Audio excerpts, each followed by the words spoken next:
1, 2, 3, 4, 5, 6, 7, 8, 9, 10. That was 10 seconds. I started counting right when the thing said, "You're live." And we have a question that says, why, when you start the live stream, my iPad starts the live stream like 10 seconds after you started, and I do not hear the first words? I don't know. I just say whenever it says I'm live, I start talking. But I assume that that's changed. So maybe I'll check this. And when I started counting, that will be now how many seconds that I wait. All right. Anyways, welcome to another day of Limitless Hoops. I still say that a few people watch the show after it airs. Know that if you watch it during, you can ask me questions live and ask me anything that you want basketball wise. I was looking through the list of first, today is the NBA Finals. All right, it's the Miami Heat versus the Los Angeles Lakers. All right, and the finals go for 7 games. The best of 7 wins. That means the first one to win four games wins the entire thing. All right, tonight on ABC. I don't know what channel that is because I don't even have a TV. I'm watching online illegally. Wink, wink. All right, and the winner of this wins the entire thing. So make sure that you guys watch. Make sure that you guys understand it. I heard you when you said 10. Wow. All right, I'm gonna have to wait 10 seconds then. Maybe I'll just do some cool movements before then. All right. Let's start with the quote of the day is nothing ventured, nothing gained. All right. Nothing ventured, nothing gained means as in the word adventure, nothing ventured means like if you don't go out and try stuff, if you don't strive for your dreams, if you don't do anything in life that's, very important. Nothing ventured, nothing gained. If you don't do those things, you won't gain anything in your heart, in your soul, in your life. So take chances, go out there and try to accomplish your goals, all right, and go out there and just put yourself out there, basically, all right. So nothing ventured, nothing gained, all right. What I was going to mention before was I was taking a look at the Hoops history page that I created. I'm very, very happy about that page, and basically it is. Let's see this thing. It's a page full of just stuff. All right, and the reason that I thought about this stuff is because I was talking to Finley's dad. Finley's a girl that I always mention. She's a huge basketball fan and also a huge basketball player. But whenever me and her dad talk, she always listens. She never joins in, and I remember being that kid too. And it's you always wanted to be in the adult conversation, but it's hard to do it when they have so much history. All right, what's up, Olivia?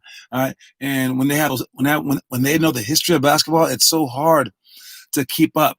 And I was thinking for the show, maybe every show I'll mention one of the stories, because on this page that I made, if you go to Limitless Hoops, click on challenges, and then click on the history of hoops, I have 120 stories.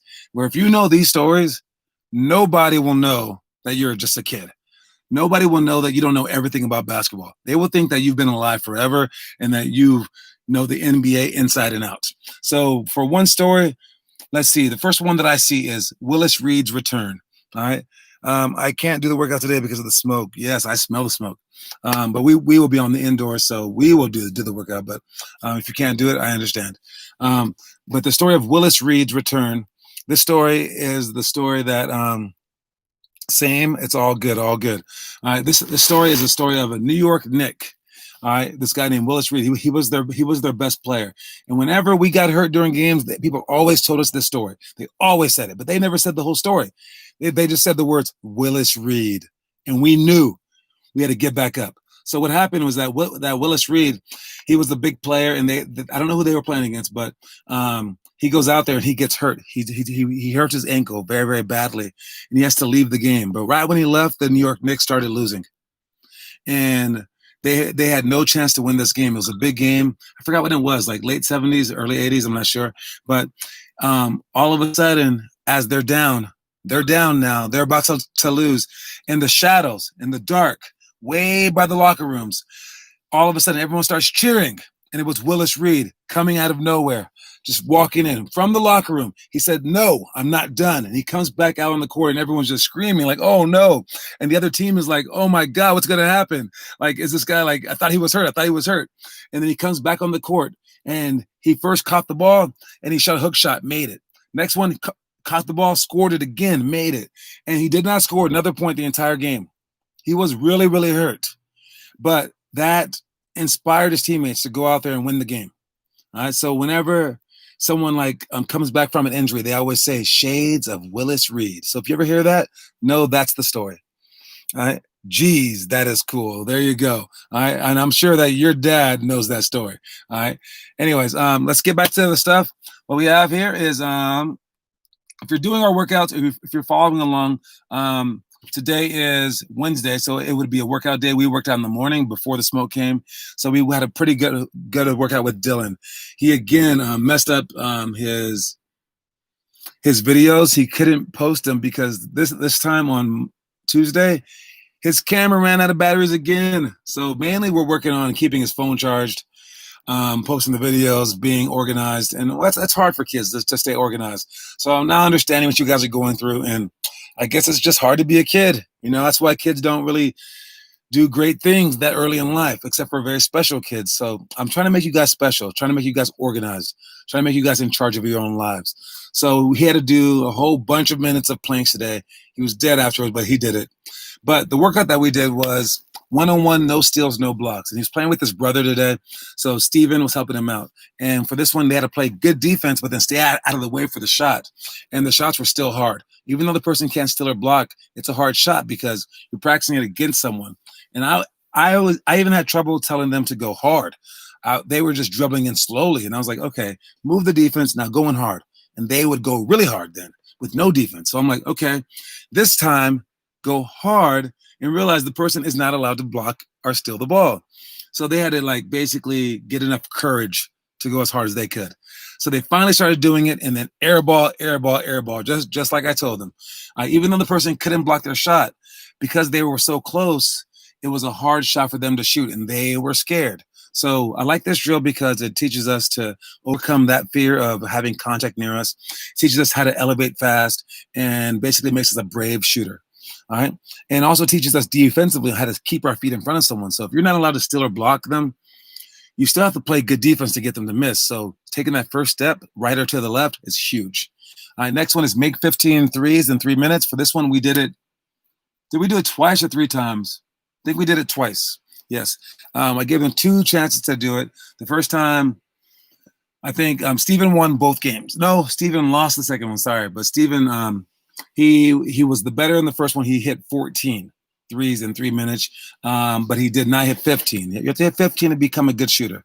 All right. He started off bad, but then finished well. For the second one, Dylan started off really bad and then finished well. But he still only got 11, and Steven got 8. So about 15 threes in 3 minutes means that you can probably shoot 3-pointers during games. So I would say until you can do that, don't pull up for threes in games. You can shoot your 2-pointer or shoot wide open threes possibly, but don't make 3-pointers a part of your game until you can make 15 threes in 3 minutes. All right, getting your own rebound, of course. I also told Dylan that he at the last minute he always starts to make shots better. He'll start to run faster and he'll make shots because he's a pretty clutch person. Basically, whenever he gets nervous, he does better. But I told him he has to start off the game like that. All right, you have to start off like the room is on fire. You have to start off like there's an emergency. Start off like it matters every single second. All right. And speaking of matters, that was another thing from our workout. He came up and I told him to try to read the book, the itinerary, what we're doing for the day before we do it. He read it 5 seconds before we started, but at least it was something. At least it was something. And I told him this: if he and his brother were planning to build a treehouse, because they actually have a treehouse out back, it's huge. It's not really a house. It's actually built by construction people, but it was a treehouse for them growing up. If they had to build a treehouse, and right before they built it, the night before, his brother was planning, drawing pictures of it, and thinking about it, and calling the person saying, "Are you going to be here on time?" And then in the morning, he woke Dylan up and was like, "Time to wake up." And Dylan didn't prepare at all. And he was like, "Oh, is today the day?" Whatever. Who would you say cared more about the treehouse? You would say, of course, Steven did, right? So for you guys, if you have a game or a practice the next day and you're preparing for it, you care. If you don't care. And there's no ifs, ands, buts about it. All right, we know which one cares about the treehouse more and which one doesn't care about the treehouse. It's period. It's just true. All right, no matter what is inside his heart, by him not even knowing what day it was, or like even thinking about the night before, he's telling us that he doesn't care. And if you have two people, one that cares and one that doesn't care, the one that cares will always do better. All right. So for basketball, care, prepare. That rhymes. How about the last one? Care, prepare, and stare. No, that's stupid. All right. Care and prepare. All right. So care and prepare and go after your dreams as hard as you can. Next one for this was the line jumps to shots. You jump over the lines and then shoot. He and his brother went for that one too. He got beat again by Steven. So Steven is on fire today. He beat him out of 8 jumps. He won 5 of those games. And then the next one that we did was tap tap series. They went up to a chair between their legs, tap tap, and then either go left or right. They didn't go up to a chair. I'm sorry. They went up to each other, and the person had to lean this way or that way to tell them which way to go. You had to go between your legs, tap tap, and then choose a side. Then we did 21 by 3 jumps. We lowered the backboard so that they could tap the backboard each time, and they go right, left, both hands, but quick jumps. And they had to do 10 sets of 21. So 1, 2, 3, 4, 5, 6, and you have to jump over and over and over again 21 times. We let them rest, then we did it again, 10 straight. It was pretty hard for them. That was when they were starting to complain. And then the last one was 21 by 3 jumps. So that last one, was quick ball touches.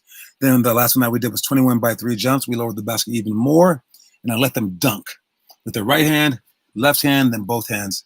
And we did that for 10 solid minutes. So that was a lot of jumping that we did today, a lot of workouts. He did film it, so hopefully he posts it today. He stays organized to help you guys out. If you want to watch him, hold him accountable to what his dreams are.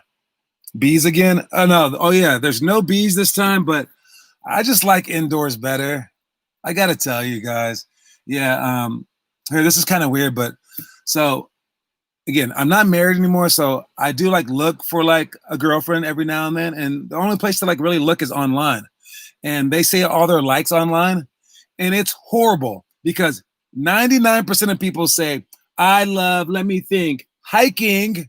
And I'm like, what? Everyone loves hiking. I hate hiking. Oh my God, I hate being outside.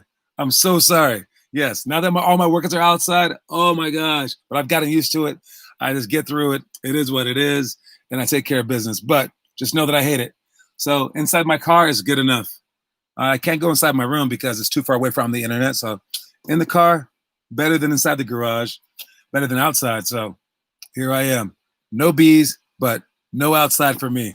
But if you need me to show you a drill, I can do it. I can step outside my car easily. I don't mind. Just let me know. So those were all the drills that Dylan and his brother did today. And he got beat by his brother Steven a lot of times for three of the drills. So he owes him a lesson. And that's about it. For the motivational quote of the day, we have our story of the day.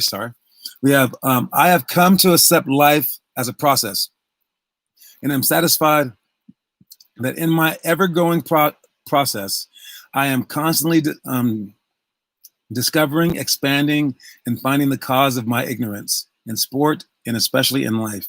And what that means is this: the entire the games don't matter. That's what that means. Games don't matter. How good you are doesn't matter. It's about the continuing to get better that matters. That's it. All right. And once you become good, you're not good enough. You have to keep getting better. Once you become the best that you'll ever be, nope, still not good enough. You have to keep getting better. So if you don't like the process, you might as well stop right now, because life is an entire process of improving. It never stops. Not if you're a great person. It never stops. So you have to learn as early as you can, to love the process. And what that is this: it's cooking versus eating. All right. Everyone loves eating, but very few people love cooking. What it's saying is that the cooking is about 99% of life. 1% is eating. If all you do is love eating, one, you're going to not enjoy life. All right. Because that's just 1%. And then two, you're going to be a bad cook. All right. Because you don't enjoy it. You just worry about the eating part. So you're not focusing on the part that matters, the 99% part that actually makes the food. All right. So in life, you have to love the process. And for us, it's a lot of process. It's about our practices, it's about our clinics, about learning, it's about the working out part. That's why our top players have not even noticed that there weren't games. Our best players haven't noticed. I would say if Kobe were still alive, he would say, and he was still playing basketball, he would say that this is the best time he's ever spent during the pandemic, where he got to just improve. All right. No games to get in his way of improving. Yeah. So if you love, I'm not saying that you should love the games less than practice, but I'm saying that you should love the practice just as much as you love the games. And if those two things are even, that's what will make you a great player that everyone else will be envious of, right there.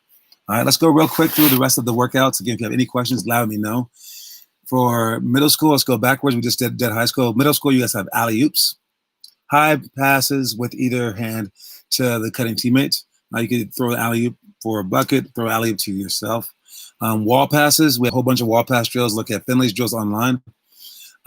Deflect to layup, that's when we go across with our strong hand with the outside hand turn to knock the ball down. And it's so you don't foul the other offensive player. Zigzag sprint D, it's how we play defense full court and how we turn them.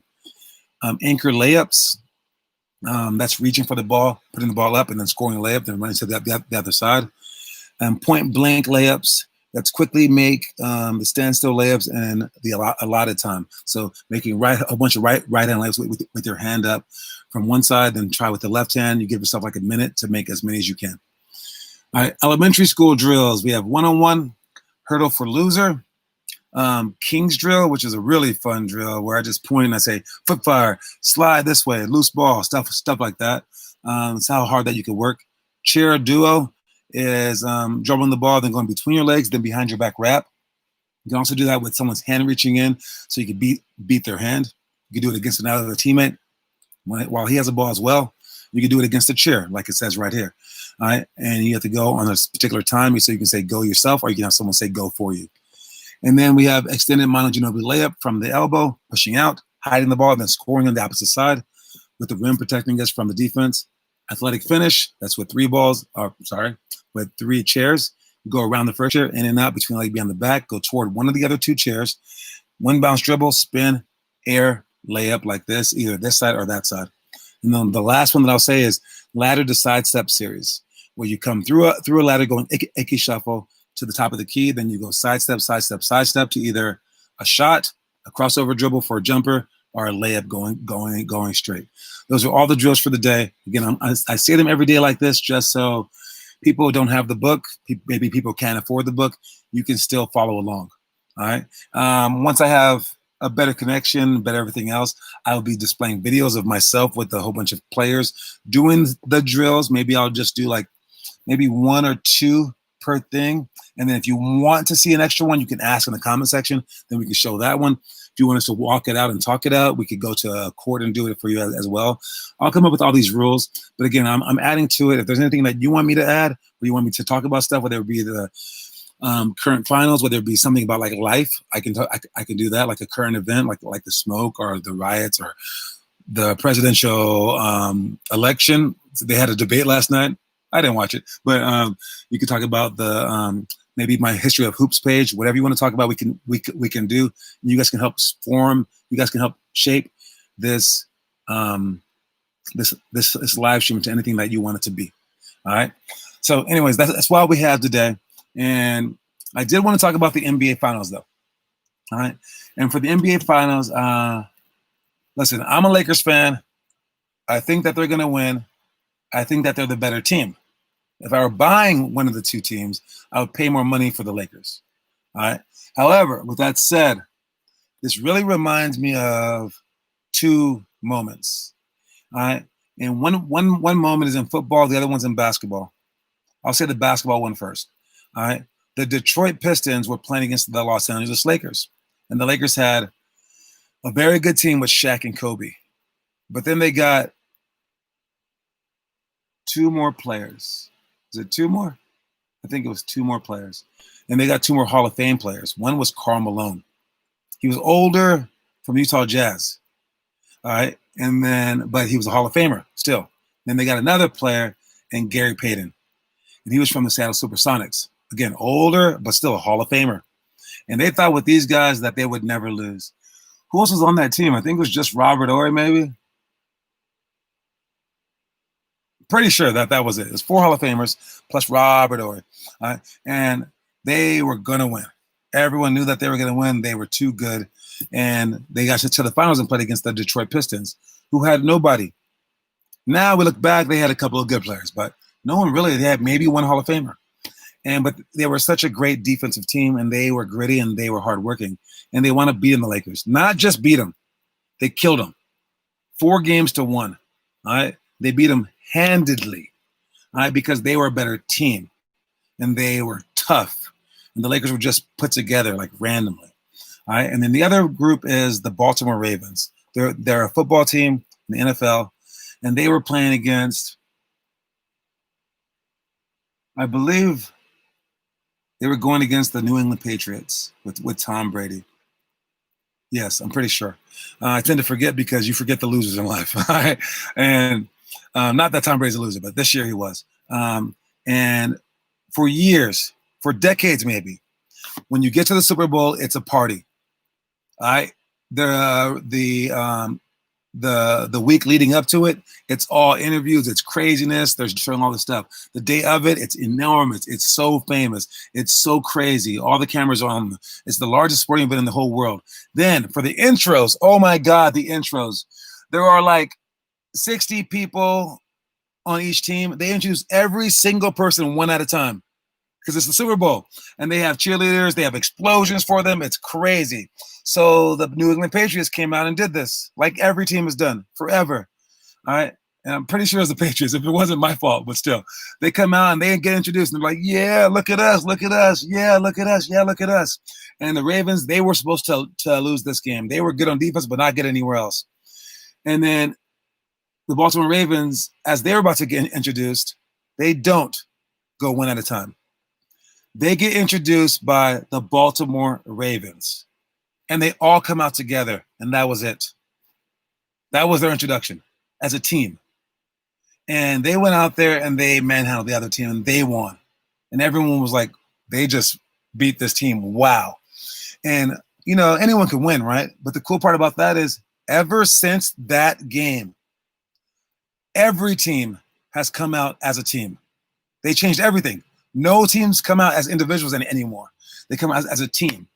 And the Lakers, as much as I love them, they aren't as great a team as the Miami Heat.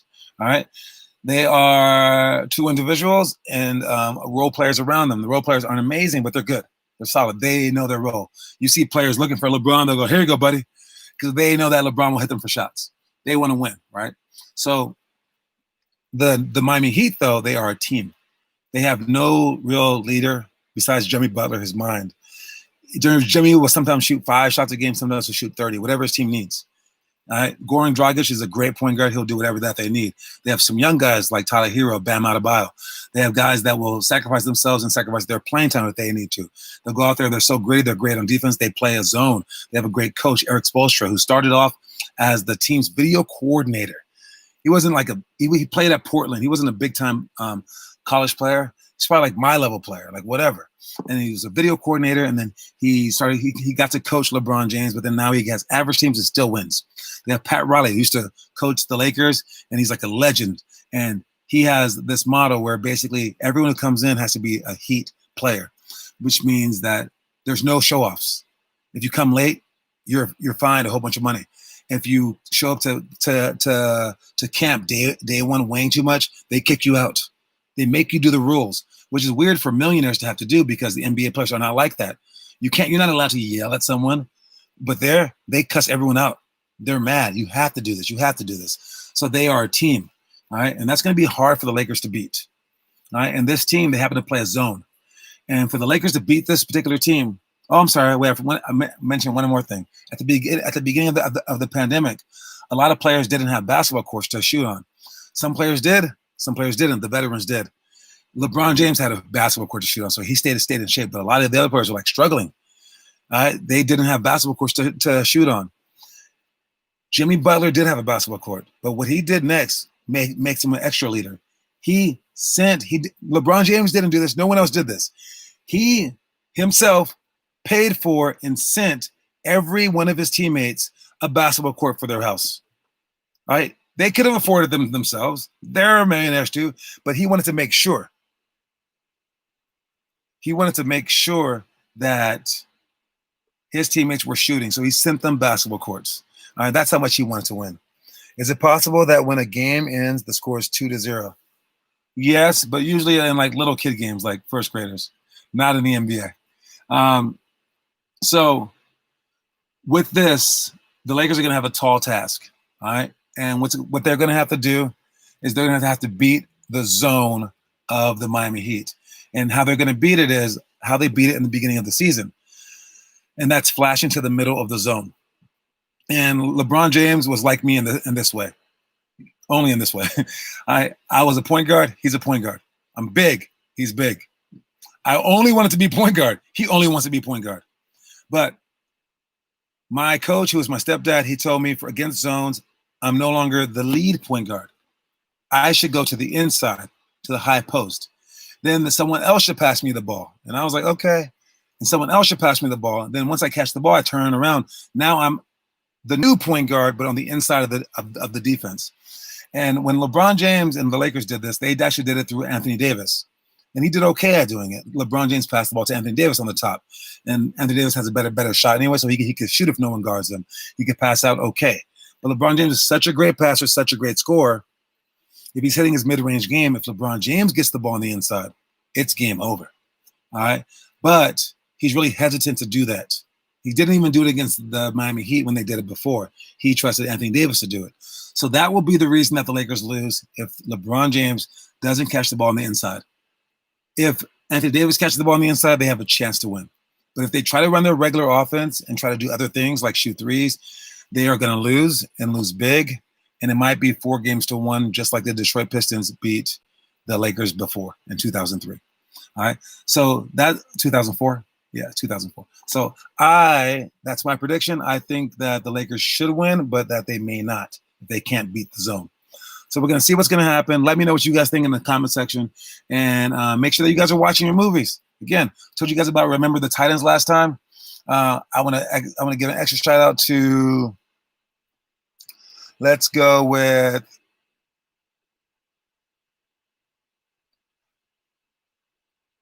Seabiscuit. Seabiscuit. It's the horse racing movie that is the most inspirational horse racing movie that you will ever see. All right. Listen, this horse was pretty cool movie. I mean, like how they got the horse to do this all stuff. But the horse like winning in the end and everyone in the My Theater standing up, giving a standing ovation. It was cool. But it reminds me of a different horse. An even more famous horse. This horse got top 50 athlete of the century. This horse's name is Secretariat. And Secretariat was a horse that won basically every race that it ever raced. And the weirdest thing ever was when they were doing this documentary about it. It was hilarious to me, but they said Secretariat beat everybody, and when they died, or when the horse died, the autopsy showed that the horse actually had an enlarged heart. Its heart was 4 times the size of a normal horse, and they said. It was so corny. They said, so its heart was bigger than the other horses, but we already knew that. You know, like it had a big heart, but it literally had a big heart. And that's why it was winning on the races. More blood was pumping from its heart than every other horse. It was basically on steroids, but it was like natural steroids. But Secretariat, if you look at that story, this horse kicked some butt. All right. Just because it was huge. It was so powerful. Seabiscuit was not quite like that. Seabiscuit was actually smaller than many other horses and all this other stuff. They said that you can't pick this horse, all this stuff, and it got hurt one time, but it kept wanting to race. So it was pretty cool on top of that. Dylan says Lakers in 7. Maybe. If the Lakers do win in 7, I think it's because of one thing. They are set to wear their Kobe Bryant jerseys on game 2 and in game 7. The league might want to milk this Kobe Bryant death a little bit more so that they can make some money. They might rig it so that the Lakers play in 7 and then let whoever wins win. I don't know.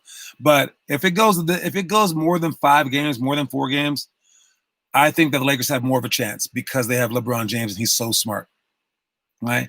If it's a short series, it's going to be The Heat, if it's a long series, LeBron James he's a stud mentally. All right, so we'll see what happens. Anyways, I'll see you guys for the isolation workout. I have a new workout, so if you guys are signing on and online, the time is going to be different, but it's going to be the same order. So show up online if you're doing it. If not, I'll see you guys then. The smoke is out right now, so whatever you guys doing at home, we will be in the gym. I'll see y'all soon. Peace.